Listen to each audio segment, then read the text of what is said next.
Você já ouviu falar no mito do centauro e também do minotauro. Ambos são figuras que possuem uma parte animal e outra parte humana. Todavia, os centauros são representados como seres sábios, nobres, dotados de grande poder.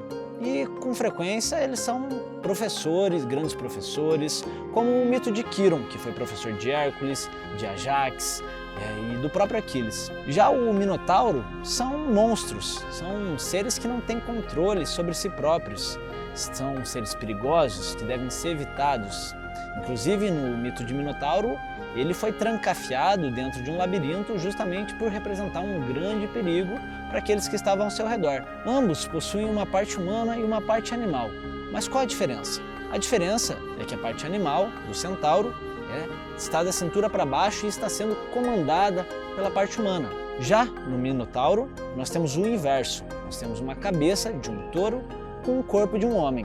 Ou seja, quem prevalece é a parte animal. E na filosofia grega, a composição humana é dividida em 3 partes. Uma delas seria epitimia, que seria da cintura para baixo, que representam os nossos instintos. Não à toa, o nosso sexo fica da cintura para baixo. A outra parte seria timos, que seria o nosso tronco, sobretudo o nosso peito, onde está o nosso coração e, por conseguinte, as nossas emoções. E por último, a parte mais elevada seria nous, a nossa cabeça, o nosso cérebro e assim também a nossa razão. No mito do centauro, nós temos nous, a razão, a parte humana. O ser humano é caracterizado por sua parte racional, é isso que nos diferencia dos outros animais.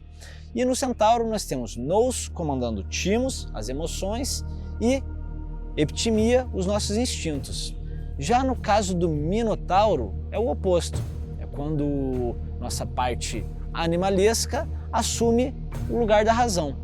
Ele tem uma cabeça de um touro, de um animal descontrolado. Nós também vamos encontrar essas simbologias presentes em outras mitologias, por isso que é tão legal estudar os mitos. Nós vamos perceber padrões similares em culturas distintas e aí sim nós vamos encontrar pontos convergentes referentes à jornada humana. Por exemplo, na cultura maia nós vamos encontrar uma figura similar representada no tótem da serpente, do puma e do condor. A parte inferior seria a serpente, que podemos associar com o cérebro reptiliano, na teoria do cérebro trino de Paul MacLean.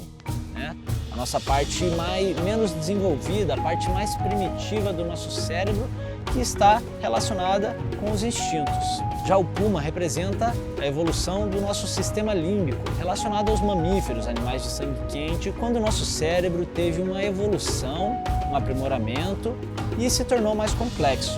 O puma representa as nossas emoções, que seria o equivalente a timos na cultura grega. E por último, o condor, aquele que voa acima de todos, que é sábio, que é dotado de grande visão, que representa a nossa parte racional. E também nesse tótem, o condor está sobre, ou seja, está controlando o puma e a cobra. E todas essas 3 partes, que podem ser personificadas em animais ou em outros tipos de representações, são representações do arquétipo humano.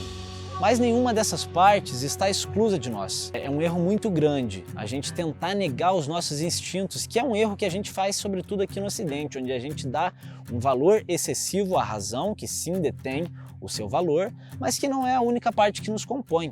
Os instintos são forças que nos atravessam e, mais do que isso, estão há milhões e milhões de anos na evolução da vida. E negar isso é negar a própria evolução da vida. As emoções também fazem parte de que nós somos. E se nós, a partir de uma perspectiva racional, tentarmos negar as nossas emoções, isso vai acabar nos afetando em algum momento. Isso vai acabar ficando represado e uma hora vai explodir, vai estourar para além do controle da nossa razão. Então, a jornada humana representa isso. Você, através de nous, da razão, você não negar, mas conduzir as emoções, timos, para domar os instintos e de maneira harmônica usar essa tríade a nosso favor. E é interessante observar como eles possuem interseções diretas com a nossa própria jornada. Observar como esses arquétipos também estão presentes na nossa vida.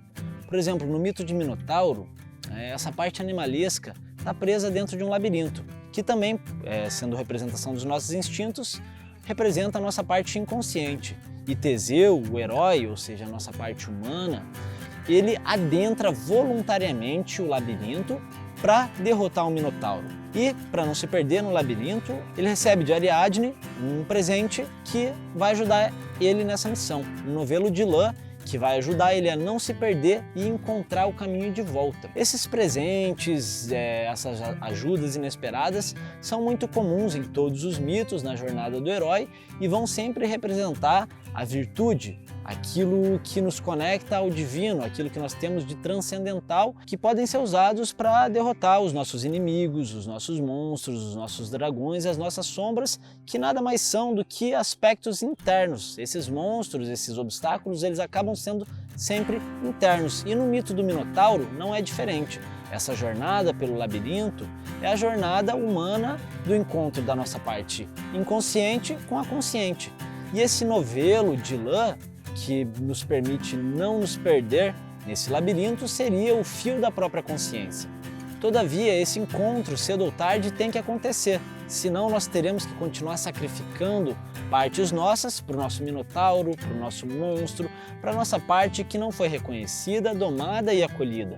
Os mitos, as fábulas, embora apareçam muitas vezes histórias de crianças, se forem analisados com um pouquinho mais de atenção, nós podemos encontrar neles sabedorias muito profundas. E por isso eu decidi incluir esse quadro aqui no canal. Peço para que vocês também me ajudem, me tragam mitos que eu ainda desconheço, porque o mundo é cheio de mitologias, é rico em diversidade, e isso por si só é uma maravilha, porque é uma fonte inesgotável de sabedoria. Eu sou André Sem Fronteiras e se esse conto fez sentido para você, deixa aqui seu namastê, lembra de ligar o sininho para que a gente siga trocando. Om Tat Sat.